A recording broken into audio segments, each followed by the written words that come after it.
topic is creating the perception of choice and positive brand experience in a digital experience economy.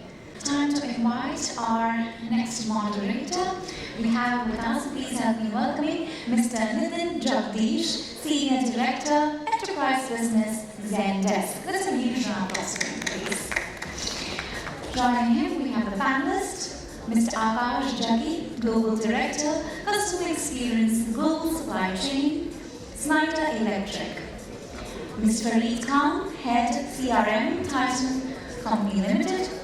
Mr. Lakshman, Velayutham, Chief Marketing Officer, Ujjivan Small Finance Bank Limited. Mr. Chakravarthy, NRKS, National Head, Financial Services, APME Region, HCL Tech. Ms. Surekha Desai, Senior Vice President, Customer Operations, VOIS, Vodafone Intelligence Solutions. Mr. Rituparn, Bakshi, Head Quality, Process Excellence and CX, Omega Healthcare Management Services. And Mr. Vadiraj, Aralappanavar, Vice President, Product Management, Acko. Let's have a huge round of applause for all of them.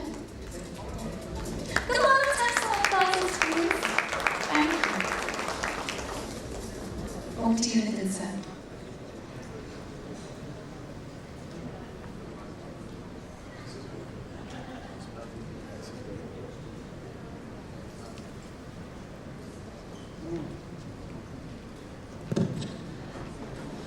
I think we all need some, can we all stand up? I will do what Kavya was doing. I think we need some energy in the room. Thank you, ladies and gentlemen. I think it's my pleasure today to host a panel discussion and moderate this panel. The concept is very unique. I think we all, as a end customer, we all go through this and we all love this. We all have a lot of choices, whether it comes to airlines, whether it comes to retail, insurance, and a lot of other options that we have. But whom do we choose? Why do we choose somebody? Because of the brand positive experience that they left with us.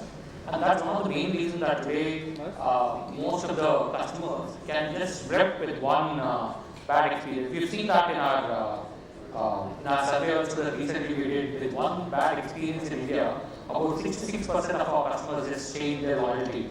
So it's important in today's experience that we provide positive brand perception.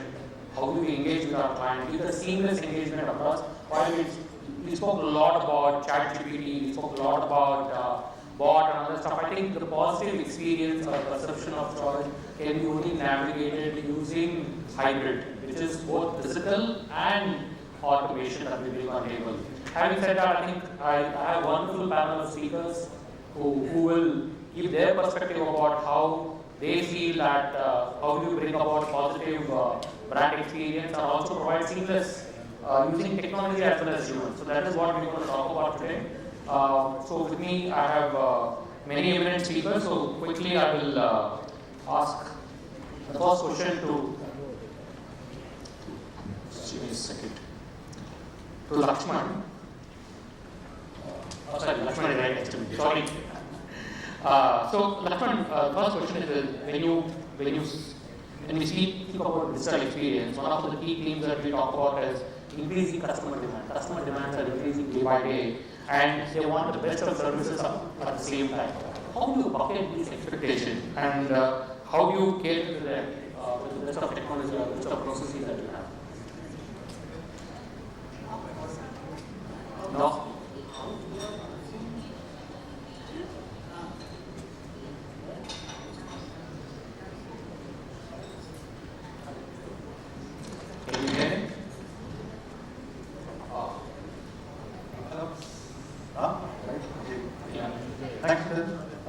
See, at Ujjivan Small Finance Bank, our core purpose is financial inclusion.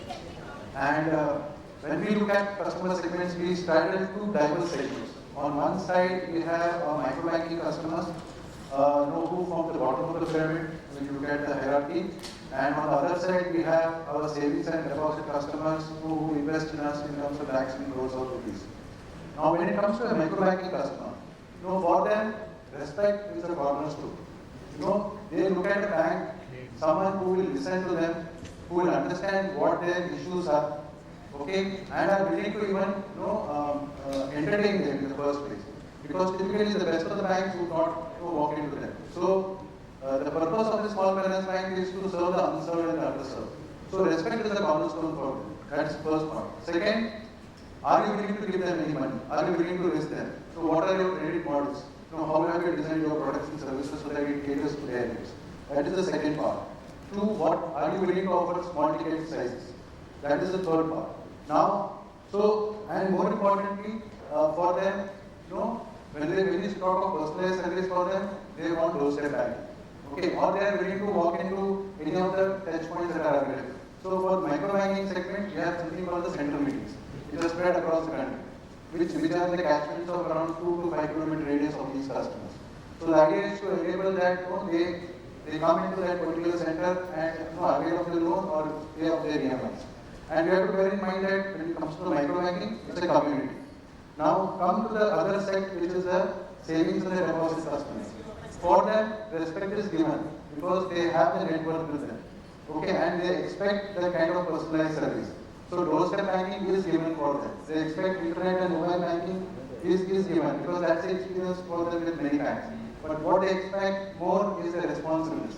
They want things to happen faster and better.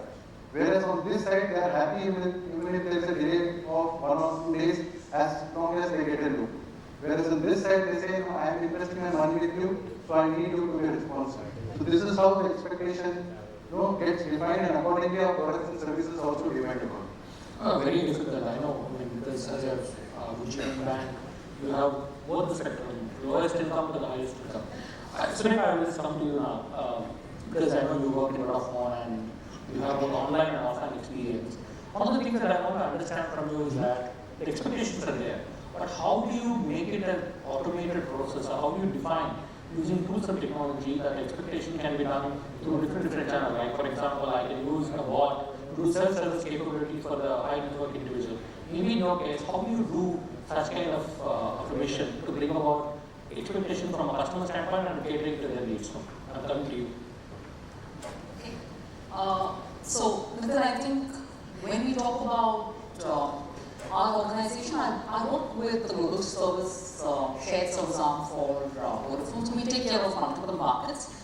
As a part of that journey, automation is the cornerstone for us to be able to go ahead and make a deep impact to our customers. So there is a significant amount of effort that's put in on creating a strong, self-sustaining digital support channel for customers. So self-support becomes the critical element for our customers. That's the first one that we do.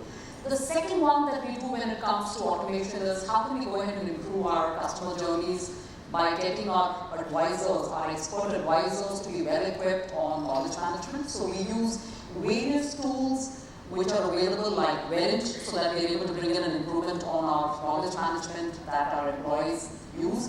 We're also exploring aspects of how can we integrate the newer technologies like ChatGPT. We're just in an exploratory phase with the erstwhile tools that we have on our knowledge management so that our advisors have real-time inputs when we deal with our customers. So that's the second thing that we're doing. The third thing that we're doing in automation is we're using tools like digital twin so that we're able to go back and improve on our scheduling, planning. We are able to bring in and enhance the productivity that we have for our advisors. That's the third thing that we're doing. And last but not the least, a lot of gamification that we are using in our workplace so that we are able to improve the life cycle of learning and enhance the productivity that our advisors go through. So succinctly, I think those are the four pillars that we have. All of this, of course, is constantly evolving, and hence, as an organization, we have to make sure that we are nimble and we move across quickly to adopt the changes. So I'm just going to give one example and then I'll pass the mic back to you. As an organization, for one of our largest markets, which is UK, we implemented a voice-based IVR. What this meant for us was there was a significant amount of super specialization, and customer calls would get routed only the super specialist advisors. Now this is ideal. What this meant for us is we had a very, very high first call resolution for our customers. However, the pitfall of some things which come in with automation and super specialization is our customers were also seeing a significant amount of transfers that were happening from one queue to the other. Now, you imagine why would that happen, right? When the customer gets routed to some advisor like this, sometimes basis the customer's intent, which is expressed on the voice IVR, the customer is incorrectly routed to a campaign. Now that would mean that as an organization, we have to constantly keep listening to customer intents as they evolve, fine-tune the IVR, fine-tune the routing to make sure that we were able to correct it. So that is one of the elements that I would say, as a part of automation, you have to make it an iterative process. It's not a one-size-fits-all. Fantastic. I think it's very important that you're able to provide right kind of automation, also provide omnichannel experience. Akash, I'll come to you now. We've heard Surekha talking about omnichannel and things like that.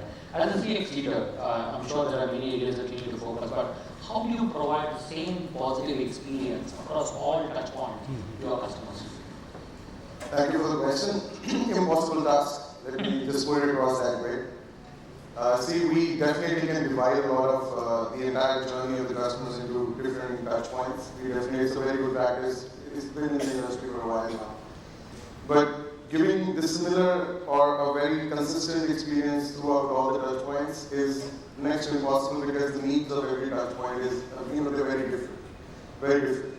If the customer is trying to inquire when they're talking about the price, their expectations, the dynamics are different. But if there is an after-sales service kind of a touch point, then the expectation is very different. So I would say that it cannot be like the best experience or the similar experience at every touch point. It definitely can be optimized to be the best for that particular touch point. Now when I say this, I think there are basic rules that we need to really follow. All the brands, everybody, we should take care of certain things, and those certain things, I'll just take 2 minutes to explain to you how it is. What I see is that there are two ways you can divide it. One is that you talk about the customer intimacy. The second part of it is the flawless execution. So the entire customer experience actually revolves around and goes around these two factors. Now when I say customer intimacy, it definitely involves knowing the customers better. You can definitely, I'm sure there are many brands who have customer personas defined. You have, just to know the customers better, what exactly they expect, what is their business need, and how they expect a brand to react or behave. That is very important, and that definitely is covered under customer personas. We define the customer journey mapping under the customer intimacy. Now, we need to make sure that under customer intimacy, there is not even a single statement that goes waste. If the customer is expressing on any platform or in the surveys that we take, we need to make sure that the comment analysis is done with due diligence. We really need to make sure that not even a single comment, a word goes waste. We need to record everything. We need to, we need to make sure that we take an action and we divide, bucketize the entire comment into whatever we want to do.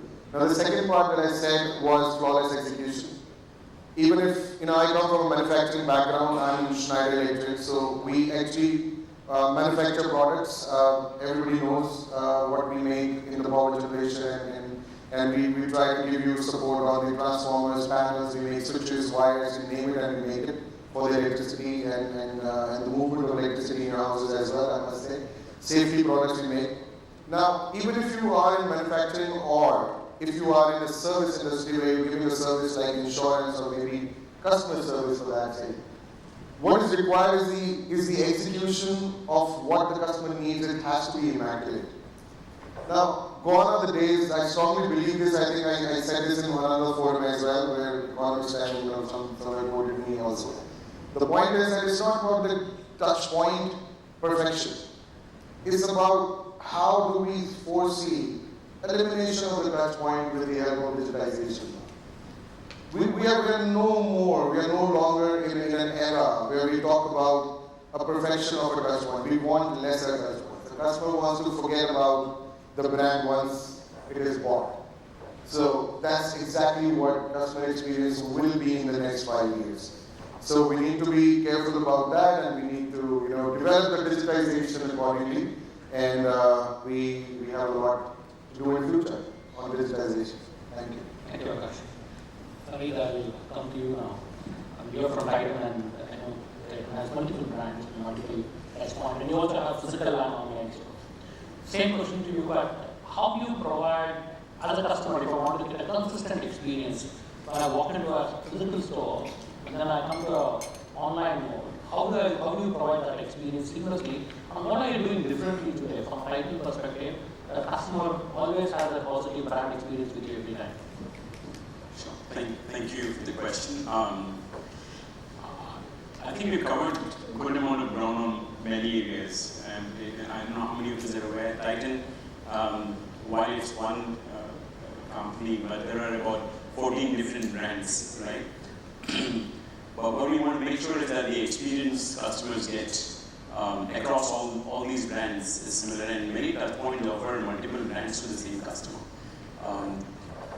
So how do we ensure that if Nitin is the customer, he's come online, he's looked at a product, say from watches, and he's walked into a Mia store for jewelry.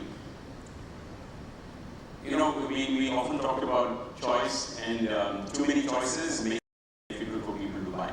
So how can you make our choices very limited and relevant? Become very, very important at the point of, say, whether it is online or offline. Therefore, personalization plays a big role, Nitin, and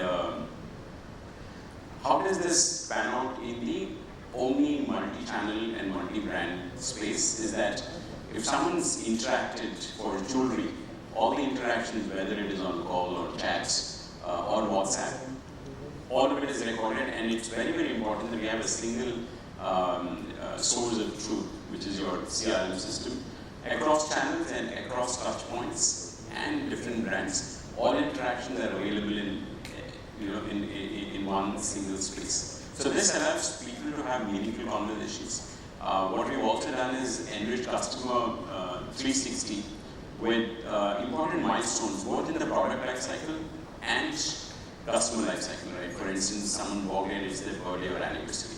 That information is available across different channels of conversation.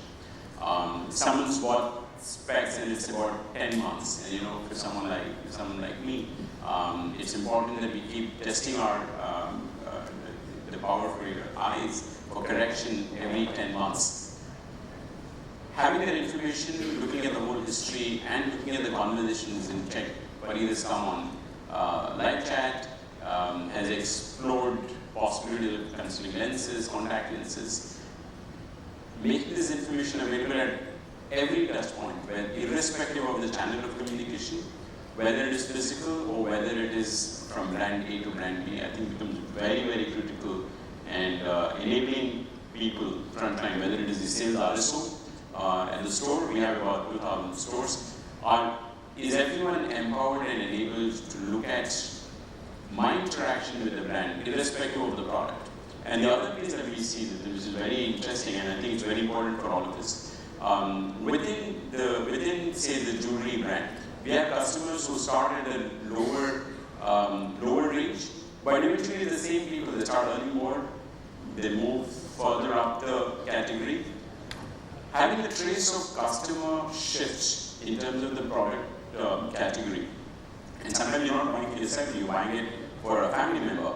Therefore, having a common source of information across channels for a customer and for related family members becomes very powerful. Our journey in terms of personalization bases your product exploration online and offline has begun, which means that if you've seen something at the store, we want to make sure that when you like something there, we want to make sure that that visibility is made available and the product recommendation on the website is influenced by what you've looked at the store and vice versa.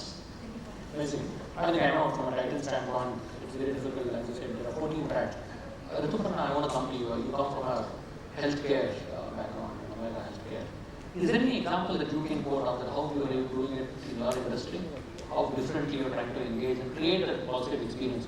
Because in your industry, it's very important that as a healthcare, if I come and do some healthcare services from you, that experience is very important. If I get a bad experience, none of us will go back to that particular brand or so. Is there any example that you want to quote? See, I think what I'll say over here is that I think you will very rightly say it is not easy, it is not possible at times to create a consistently exceptional experience across each touch point and across each interaction. It's a tall order for anyone to do that. Now, of course, just like in the airplane, you cannot afford the airplane to crash. Each and every part has to be made to the precision which maybe a Maruti 800 cannot be made to, or does not need to be made to. Similarly, depending on the situation to situation and your industry to industry, these needs and expectations for customers will keep on, changing. So you are asking about healthcare. I'll give you a very different example, but maybe you can relate to that in some ways. So this I was talking to, I think you only earlier in the day. This was yesterday. I had ordered some electrician through Urban Company. Now the electrician came. I had paid for the service charges already. There were 3 parts which he got from the electrical shop. I went to office and he charged 1400 rupees for the parts in cash from my wife. Now I went into the chat because there is no other option to contact them. I chatted that this is what happened. Immediately somebody gave me a call. I got a call immediately from the Urban Company from a Gurgaon number. They talked with me, and after talking with me, understood my situation, asked me to send the Google Pay. There was a partial Google Pay payment which was there, screenshot, and the 3 parts which were there. I took a screenshot, I sent it to them. I said I'll go to the electric shop nearby from which he would have bought, from where he would have purchased these parts. I will check what is the cost of these and then I'll let you know. And what she said is, no sir, you don't need to do all that. I can look at the prices of the parts at my end, what are the approximate prices, and she processed the refund there and there. So for me it was exceptional because I had not experienced this before. She got onto a call, she waited while I was clicking pictures. I said, let me get back in the evening, but she resolved the case there and then. Now, see, to me now, if I'm looking at it, and I'll relate it to the healthcare part also, but to me, see, there are balls which have been dropped.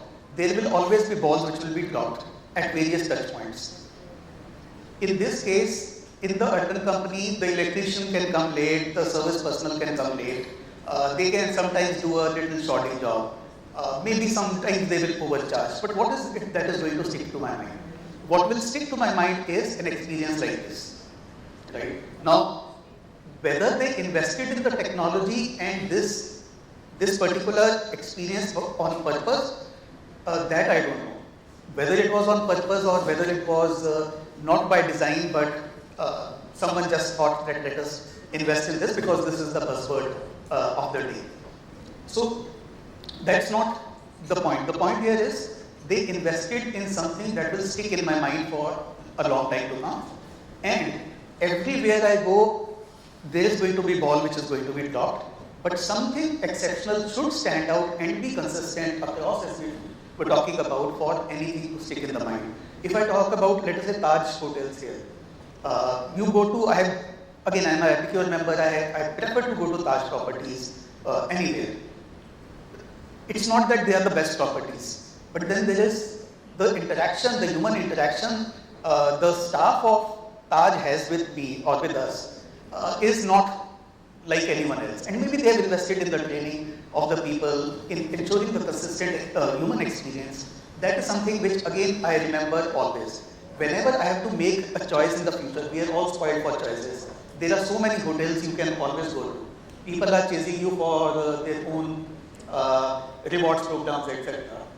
But how do we make choices? How do we make decisions? One is, of course, it is based on rational thinking. I will get a better deal over here, or this has better options, and all of that is there. But beyond that, there are reactions which lead to a decision making. We make decisions on the basis of rationality and on the basis of certain reactions and biases which we ourselves are not aware of. And those reactions come from the experience I got, for example, from the urban community.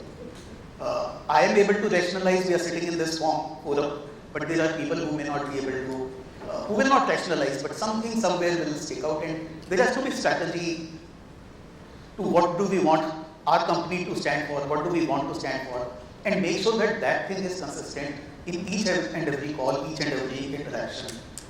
If I talk about Omega, for example, where I am working, it is not that we don't drop the ball. We are into services. We provide revenue cycle management, healthcare services, medical coding services. We have the largest coding workforce in the world. Our quality may not be the best anywhere, but one thing which, at least in subsequent customer satisfaction surveys, client satisfaction surveys has stood out is that we are very responsive. The leadership is it's very personal and very responsive. If the client says anything, the leaders at the top are going to take personal ownership. They will drive things on the ground and they will make sure that things are done. So again, when people think about Omega or when clients or potential buyers think about Omega, everyone has certain pros, cons, nobody can be consistent and excellent everywhere, but then there is something which stands out, which helps in recall and which helps in a favorable decision towards that particular brand. Thank you.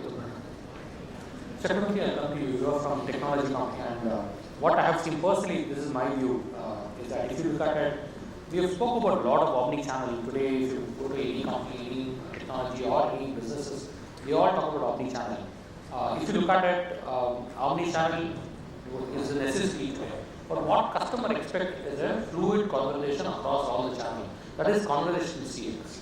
And they want to continue. For example, this personally, I can give an example of myself that I talk to a friend on WhatsApp. I continue our discussion for a trip that we want to plan. I went into some meeting, come out, then I call him on a phone. The conversation continues because exactly I know where I left my last discussion. Similarly, expectation of all of us, at least in this era, is that I talk to an agent. If I've spoken to him on chat, if I go to a voice, how seamlessly I'll be able to navigate.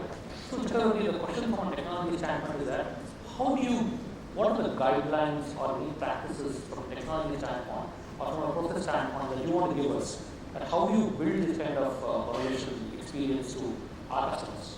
Right. I think very good question. See, the most frustrating thing for any customer is to repeat this problem over and again and again and again. You write an email, you don't get responded to an email, so you call up the call center, then you have to explain everything, then nothing happens, then you go on Twitter, and again there you express your frustration. So what actually happens is, it's all too much effort for the customer, it's too much problem for the customer in explaining what his problem is, explaining what the solution is required.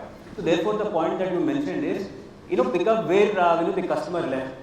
Okay, I think that is very important, and I'll give you one example from my previous experience. We know that customer uses multiple channels for multiple reasons, right? Okay, customer, and then again certain segment of customers would prefer only a certain channels.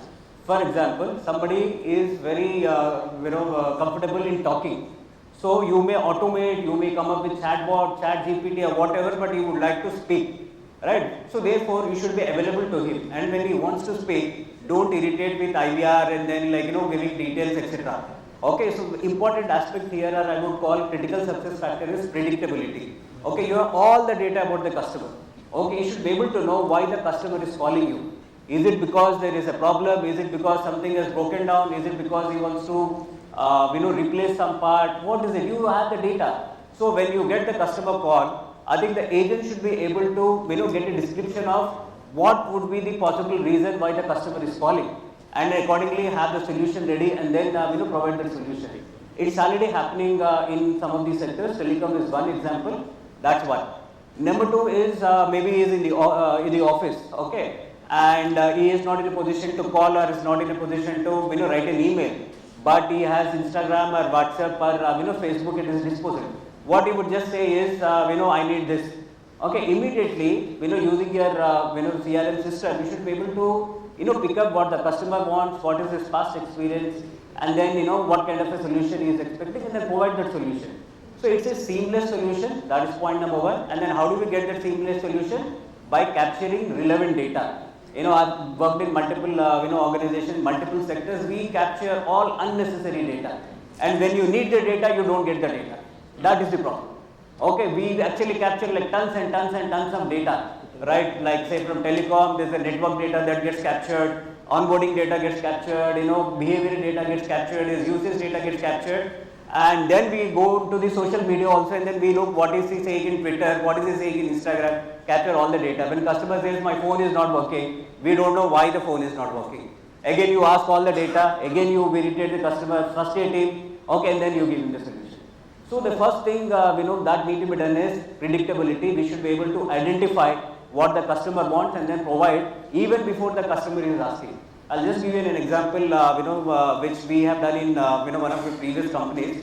See, normally what happens is, all the support channels are basically in a pyramid mode, right? 90% of all the interactions happen in assisted channels, right? Your call center, mostly call center, or email. Okay, then actually is your self-care, which is your IVR, etc. And then you would have situations where the technical guy or the network engineer has to go to the customer premises and fix it. And then finally, just one small portion, probably 0.5% is your actually proactive mechanism or a preventive mechanism, right? So what we wanted to do is we wanted to invert this pyramid. Okay, 80% should be between preventive and proactive. And how do we do this preventive? The first thing, we have all the data available with you. Okay, for example, again I am giving a telecom example. Now the telecom company is tracking where actually I am, my exact location in this place. They are tracking it. And in case if there is a network issue, the telecom organization is already aware that there is a network issue in this basement. Okay, probably calls might go through, data may not happen, or if you are on a video call, it may not happen.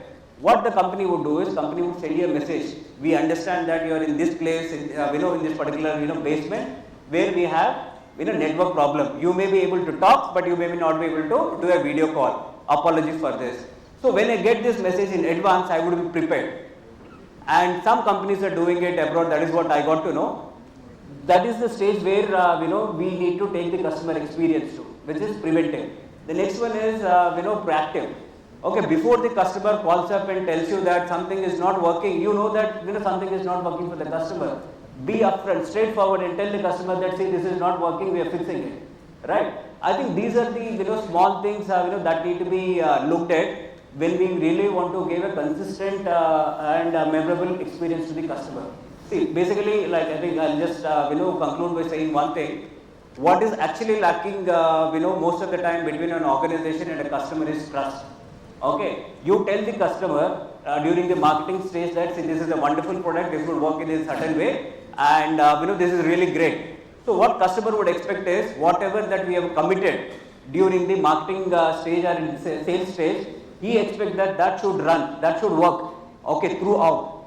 If it is not working, what the customer would say is it's trust broken. I think that is important. So customer experience is all about, whether we are talking about omni-channel, we are talking about conversational customer experience, or we are talking about automation, or we are talking about analytics, or what we need to look at is how do I ensure that I have a consistent trust with a customer. That's point number one. Point number two, whatever I told customer during the sales stage or during the marketing stage, I need to ensure that that expectation is met all the time.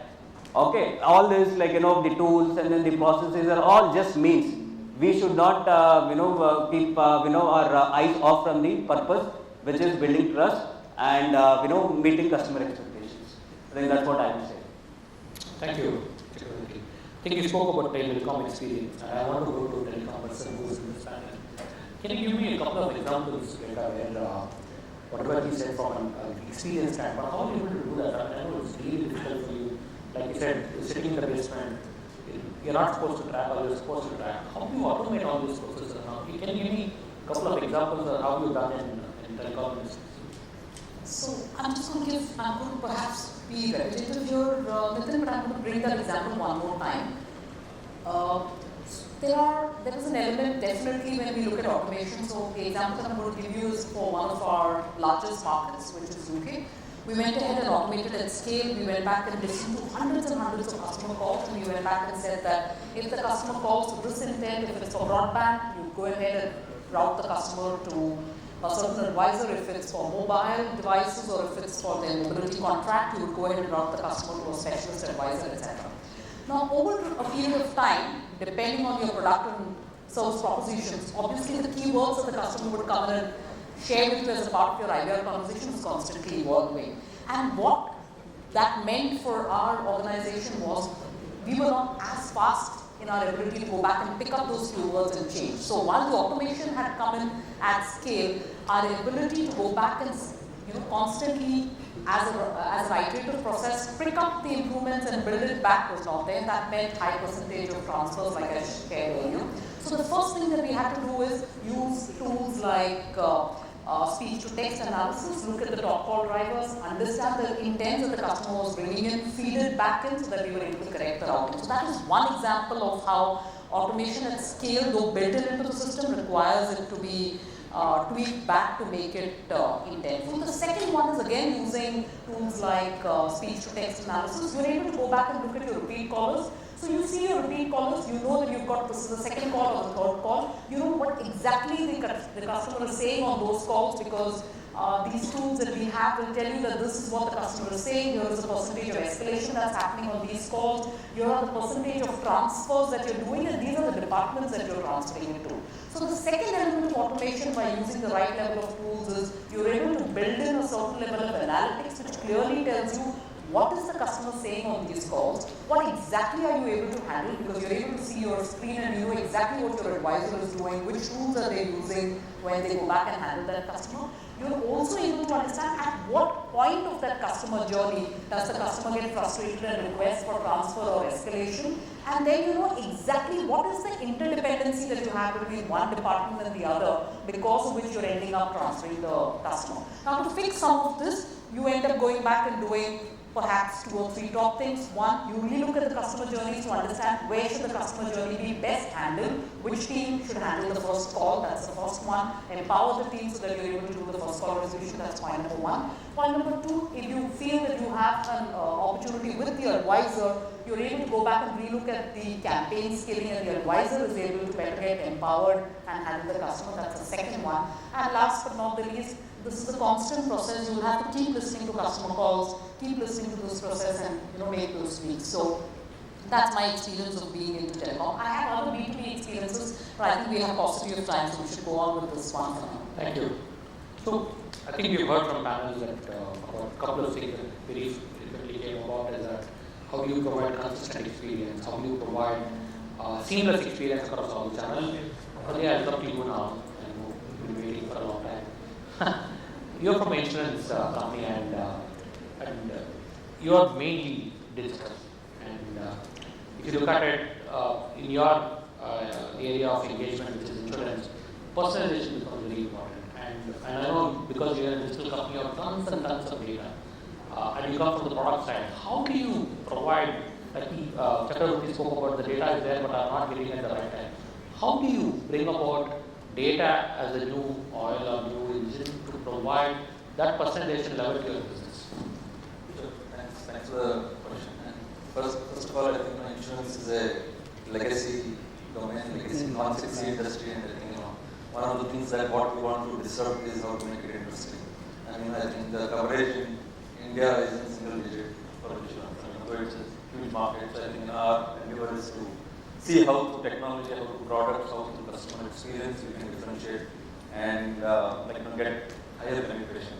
And all the things that we talked about, all the things, nice things that my two-panelists talked, I think are relevant here. The point that you touched upon, data is is a new oil overall, but I think from an industry standpoint, I think one of the core aspects where it helps is for underwriting. I think in an insurance industry, I think underwriting is a very important attribute to which personalized experiences, personalized insurances. Maybe those who have lived abroad would have seen. If somebody is owning a red Mitsubishi sports car, he will have different insurances, premium versus somebody having a grey Toyota, considered to be less risky. So, they're all based on data, but they're all based on underwriting principles. I think India is not far away. I would say India has a very different level of kind of adjustment that one has to do. But the point is, I think when we talk about data, it touches upon all aspects. Pre-sales, post-sales, customer experience, assisted calling. We talk about omni-channel. In our case, it is pure B2C. I think we don't have feet on the street. I think our objective is to see how we can minimize the distribution costs and pass it on to the customers. And how we can use that is again by data. How I know Nitin, how I know Farid, I think and how can I charge the premium for Nitin versus Farid versus Surekha. I think that's the magic that one we have to weave, and that is done through aspects of technology, through data, and sometimes the principles of personalization. And why I talk about personalization is that three levers of personalization are relevancy, engagement, and trust. I think we talked about engagement, we talked about trust. Relevancy I talked about in terms of underwriting and pricing. That all again based on data. You can get the relevant part of it. Engagement. I'll give some examples of how interestingly we are trying to do something to make it interesting and engaging. Like for example, we are trying to say that for the customers, apart from selling insurance, how we can provide value-added services. And by value-added services, I think not being just very fast. You just punch in your registration number. I think it's there in the app. App is the mode which we want to kind of get all customers. And I think if you just add the registration numbers, I think there's a very interesting app that app feature that we kind of rolled out in the last 6 months, which has got very, very interesting usage. Is in terms of it will tell you what challans do you challan is the broken a signal in Mumbai or Bangalore. It will tell you how many challans you have in the last 3 months you have. We are also trying to do things where you can actually pay as well. I think on the app, though it's not a core feature, but it's a value-added feature. And it's a great engagement. And yes, suddenly I think we were trying to experiment it. Saying we were not sure whether people will take it or how the uptake will be. But interestingly, I think people came not to buy insurance, but a lot of people right now, I think based on the metrics that we see, they open the challan app every month. And most likely, I think there will be challans on a Friday evening. I think, and that data is again what we talked about. That data exists with us, and we want to make meaningful experiments to give back.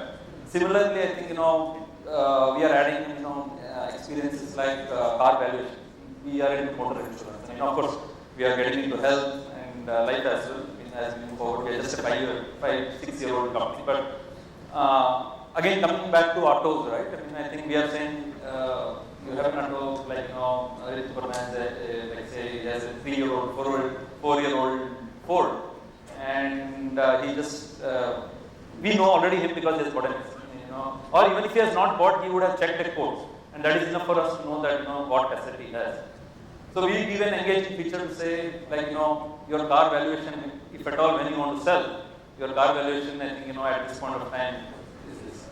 So these are all engaging moments where I think, using data, using, customers' information, provide that value back to the customer. Not as a very, from a selling aspect, but as an engaging aspect.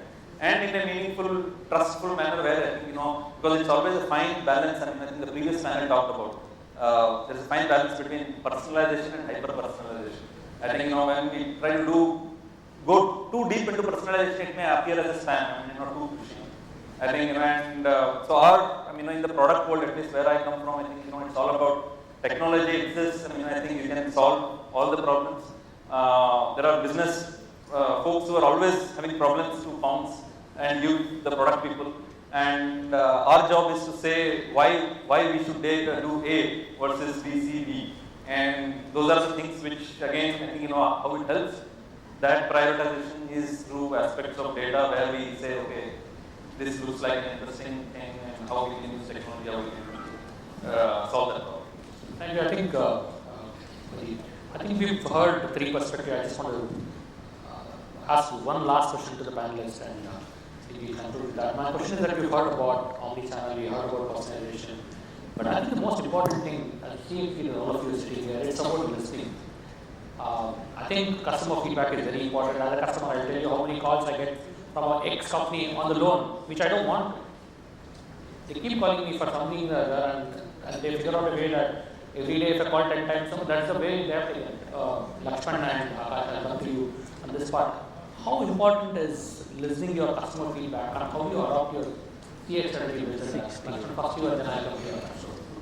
So as I mentioned earlier, so we cater to diverse segments. So savings and deposits not an issue because they are used to best of the banks and services. They have internet, mobile banking, and we give them a relationship manager and be responsive to that. Our biggest challenge was the micro banking customers because we started as an NBFC in 2005 and when we transitioned into a small finance bank, we carried over 35 lakh microfinance customers as micro banking customers. Now the challenge was they are used to the standard paperwork. In central meetings you fill forms, get paid on cash, EMI settled on cash. Now as a bank we wanted to transition them into an app. So naturally the natural choice was they don't understand English. So we said okay, let's create an app with 9 languages. So in 2017 we created an app with 9 languages and we thought yes, why customer will now open the app and start transacting. 1 year passes by and we see the app usage only increasing in English language, the rest of the languages nothing is happening on the ground. So we thought probably branches and the sales teams are not pushing adequately, so we incentivized them. We did all the things that would typically be done in an organization and another 6 months pass by and nothing happens. Then we realized that there is a problem somewhere. So we go back to our customers and here when you talk to a micro banking customer, they are not very forthcoming. I mean, they will give you all answers, but it takes quite some time to arrive at the core issue. Then they said, one was the fact that they said culturally, women are not inclined to using the app. If at all the app is used, it is used by men, the men folk in the family or by the children. We said, no, but our core purpose is financial inclusion. At the end of the day, we want you to use that. He said, no, I will not use that. I said, why? He said, no, I don't know how to read. I said, no, but you can converse in language. I said, I can converse with the help of someone. So he said, okay, so we introduced financial inclusion officers in the branches. Okay, we said that on the call center you call us anytime. Still didn't work. So then we conducted a behavioral study. Then we realized one thing. They said that, see, we will do banking, but we need 2 things. One is don't ask us to write or type anything. We will speak. If you give me an app which will speak and then converse with me, then I will be able to do banking. 2, I am very fearful of, this banking is all very complex things. I don't understand. If something goes wrong, don't make me run after you. I don't have time. I may be not a very VIP, but for me time is of essence and value to me. I don't have the time to run after you. So if you can help me find some solution, I will do something about it. So we launched recently in February, we launched India's first voice visual vernacular app for the microbanking customers. They can speak and they will know what their balance is, they can open an FD, they can pay their EMI. Of course, this is supplemented with QR codes. Then we have outlets called Money Mitra, where it's a retail shop where you can go and pay. At any point in time, you can call our customer care, you can call our relationship officer, you can walk into any of the branches. So the recourse was, if something went wrong on the app, we are there for you. And now we are seeing the uptake happening in terms of the. So the journey is that you have to constantly go back and keep asking the customers what they want. And our app is very light. We know that we can offer only 5 or 7 features. This is all that matters to this segment of the customer. There is no need to introduce 100 services out there. And as and when the customer says, no, this is my next need, we'll continue to evolve. Thank you. Akash, I think I'll come to you. I think we are over time. Is there any questions from the audience? Because you have a panel of questions. Yes. Can you give the mic to the gentleman? If you can tell me who are you asking the question or it is a generic question. Sure. So, well, my name is Ujjivan and I'm from Moderator. My question is to the panel that, so I believe, and somewhere you might all agree to it, that India is still an informal market when it comes to the service industry. Services space is very informal. B2C is still sorted, but when it comes to B2B, there is still, so I used to lead the sales in my previous roles. And there have been multiple instances where my customers used to call me directly. I understand customer first approach has been the conventional approach, but I somewhere believe that setting the expectations right is very important. There should be a difference between urgent and important. Every call that a customer makes in the weekend might not be urgent, might not be important. For him, this could be urgent, but that was really not important. So do you believe that it's okay to set the expectations right? Draw a line in between, this cannot be always customer first if you don't set the expectations right. So I would love to hear from the experts here. What do they think about it? Can I divert the question from another angle? Yeah, sure, why not? Thank you. So if I get your question correctly, you're saying that maybe the dynamics are changing and maybe something which is urgent is not important, or maybe something which is important is not urgent. So it's not always the customer experience that we can prioritize, right? That's what you meant, right? See, I think it's very driven. It's a thought process, so I don't think a thought is ever wrong or right. I think it's okay to think like that.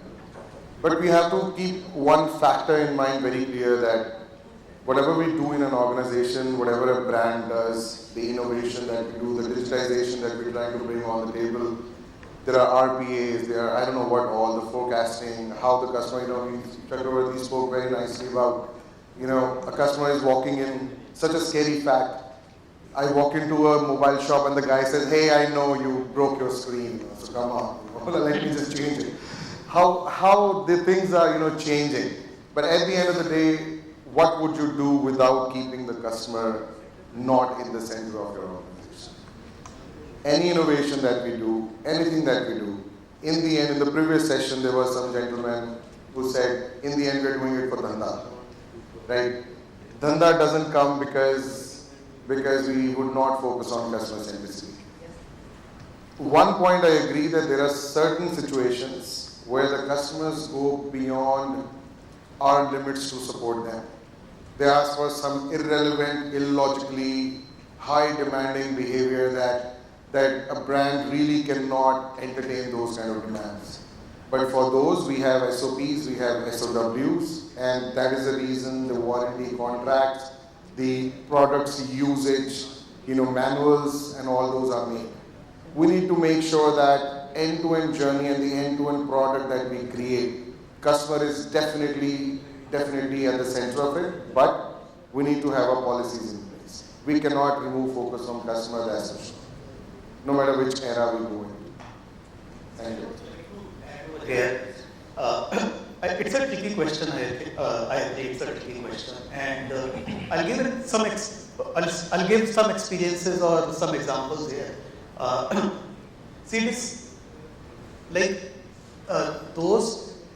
Even if somebody has given you a small business or somebody has given you a large business, their expectation will depend on them as a person. Some people by nature will be very demanding, some people will be more understanding.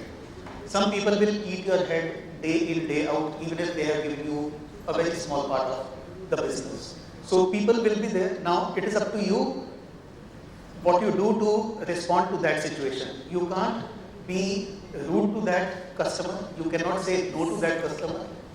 One way is to create additional channels for them to...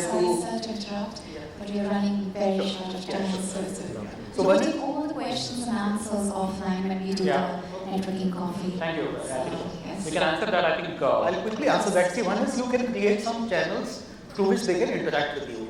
Do some automations, give them some options so that they need to contact you less. Formalize things so that instead of asking you questions, there is a place where they can ask questions and get a timely response. So that is something which you can try and do. Other than that, you are also right that you need to set expectations. So many calls to this person in a year is a part of the contract. Thank you. Thank you, gentlemen, ladies and gentlemen, and thank you, panel, for participating. What I think we'll conclude the panel discussion. Thank you very much. Thank you. Let's have a huge round of applause to them. I request our moderator to please present the token of appreciation to our panelists.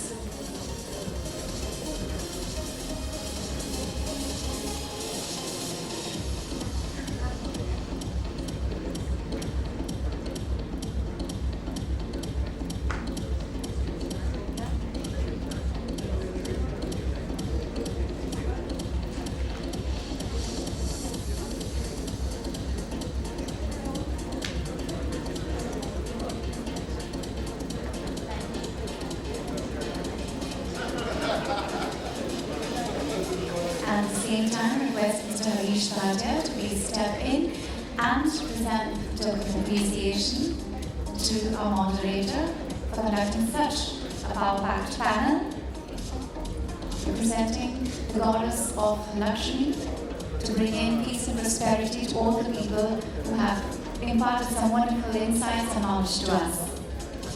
Thank you so much.